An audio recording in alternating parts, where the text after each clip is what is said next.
Imagine standing in a packed arena in the heart of London, the O2 buzzing with thousands of excited fans ready for an NBA showdown between the Memphis Grizzlies and the Orlando Magic. The lights dim, the spotlight hits the court, and actress Vanessa Williams steps forward to sing the U.S. national anthem. The familiar notes begin, "Oh say, can you see?" But something unexpected happens. Midway through, a lone voice cuts through the crowd. "Leave Greenland alone." What follows isn't awkward silence or scattered murmurs.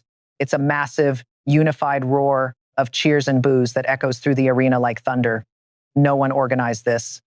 No signs, no chants planned on social media, just raw, spontaneous public outrage exploding in real time over something thousands of miles away, an American president's aggressive push to claim control of Greenland.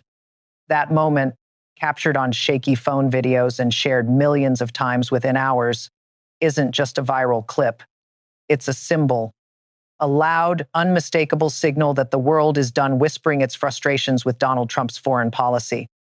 As of right now, January 2026, global pressure is mounting like never before.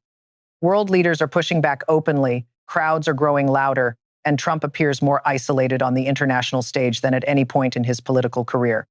What happened in that London arena and why figures like Canada's Prime Minister Mark Carney are now directly challenging Trump's ambitions tells a much bigger story about power, alliances, and the breaking point of international patience. Stay with me for the next several minutes, because this isn't just about one heckle or one territory. By the end, you'll see why this could mark a genuine turning point in how the world responds to Donald Trump. No more quiet diplomacy behind closed doors. No more tolerating threats disguised as negotiation. This is the moment the backlash became impossible to ignore. Let's rewind to the spark that's ignited all this. In recent weeks, President Trump has escalated his long-standing interest in Greenland, first floated back in 2019 as a large real estate deal, into something far more aggressive. He's threatened 10% tariffs on goods from 8 European countries, including close NATO allies like Denmark, Norway, Sweden, France, Germany, the UK, the Netherlands, and Finland.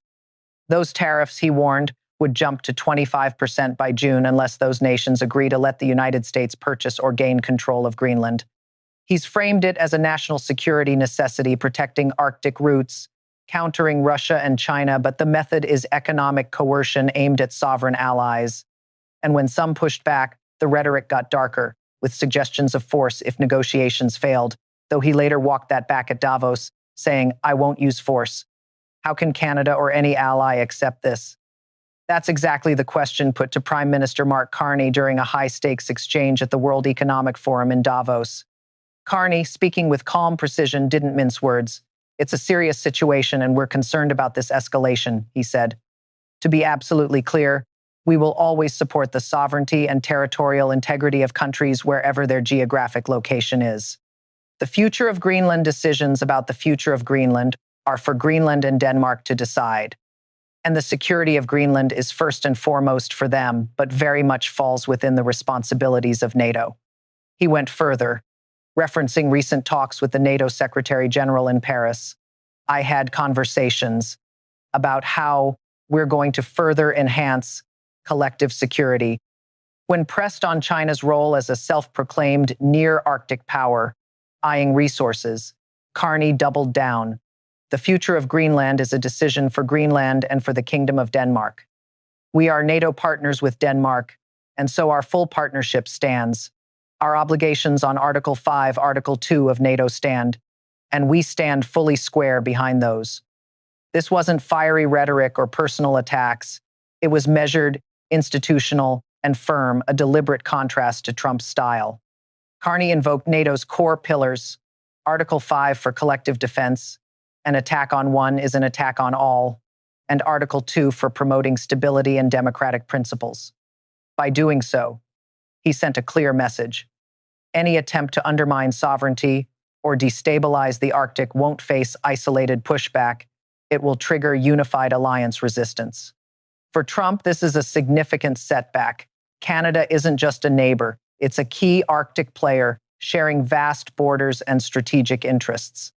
Hearing Ottawa stand so squarely with Denmark signals to other NATO members that they're not alone. It reinforces a growing consensus. Trump's aggressive, unpredictable approach, tariffs as leverage, threats as negotiation, is increasingly out of step with allied priorities. This diplomatic defiance has struck a nerve. Trump has built his brand on strongman posturing, dominating rooms and projecting unyielding authority. But when allies coordinate and push back publicly, those tactics lose potency. As more leaders like Carney challenge him openly, the illusion of unilateral control fractures. And that's precisely what the viral London Arena moment captured, the fracture turning into open rejection. Picture it again. During the U.S. anthem at that NBA game, the heckle rings out, "Leave Greenland alone," and the crowd erupts in cheers. Boos mix in at lines like, "Land of the free," irony not lost on anyone. The clip spread like wildfire across social media, resonating because it was organic. Not a planned protest, not activists with megaphones, just everyday sports fans expressing what polls and streets have been showing for months. Public sentiment has shifted from quiet concern to visible frustration. Protests have intensified across the U.S. and Europe, focusing on democratic norms, international cooperation, and fears that Trump's confrontational style risks alliances built over decades. In Greenland itself, opposition has grown sharply. Locals view the comments as dismissive of their autonomy and international law. Even domestic U.S. voices are rising. Lawmakers from both parties, after meetings with Danish and Greenlandic officials, report shock. They're shocked and trying to find reasoning here. One said, "There is no reasoning. The president just wants a legacy piece, willing to ruin our foreign policy, alliances, economy just to get what he wants." Financially, the idea strains credulity. Buying Greenland could cost hundreds of billions, potentially $500 billion, while domestic priorities like healthcare affordability go underfunded. Denmark and Greenland have offered expanded cooperation, more military access, personnel, strategic coordination, everything short of sovereignty transfer. Yet Trump's insistence risks it all for symbolic gain. Congressional resistance is mounting. Senator Rand Paul noted zero Republican support for legislation enabling tariffs or military moves on Greenland. Even hawkish members say no. Don Bacon warned an invasion threat could be the end of his presidency. Bipartisan bills aim to block funds for action against NATO allies. Public polling shows low support for annexation, even lower for force. This isn't isolated. Trump's response at Davos, he criticized Carney directly. "Canada lives because of the United States. Remember that, Mark, the next time you make your statements." He reiterated seeking immediate negotiations for Greenland, but ruled out force after earlier ambiguity fueled fears. Yet the damage is done. Allies see tariffs as weapons, economic integration as coercion. Carney called it a rupture in the old world order, not a transition, but an end to U.S.-led stability. The pattern is clear. The world isn't reacting with chaos. It's responding with structure, reinforcing institutions, strengthening alliances, preparing for resilience. NATO displays cohesion. European nations send troops to Greenland for exercises, raising costs of any aggression. Public moments like the arena heckle connect to diplomatic strategy. Leadership must be accountable, predictable, grounded in cooperation.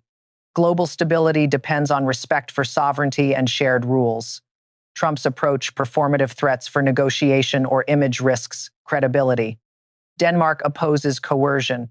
Cooperation requires mutual respect, not intimidation. Domestically, implications are stark.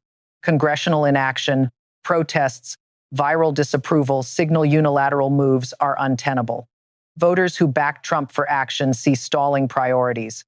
Symbolic projects overshadow tangible needs: healthcare, infrastructure, inequality. The Greenland controversy is a lens on governance, accountability, leadership. In a connected world, actions face instant scrutiny. Viral moments, legislative rebukes, diplomatic opposition converge. Effective leadership demands measured decisions, collaboration, respect for norms. Disregarding them brings immediate consequences and long-term erosion of trust. This story is still unfolding, but the shift is undeniable. From London arenas to Davos podiums, the message is loud. The era of unchecked unilateralism is cracking. The world expects stability, cooperation, trust, not spectacle, and it's making that known in terms Trump can't ignore.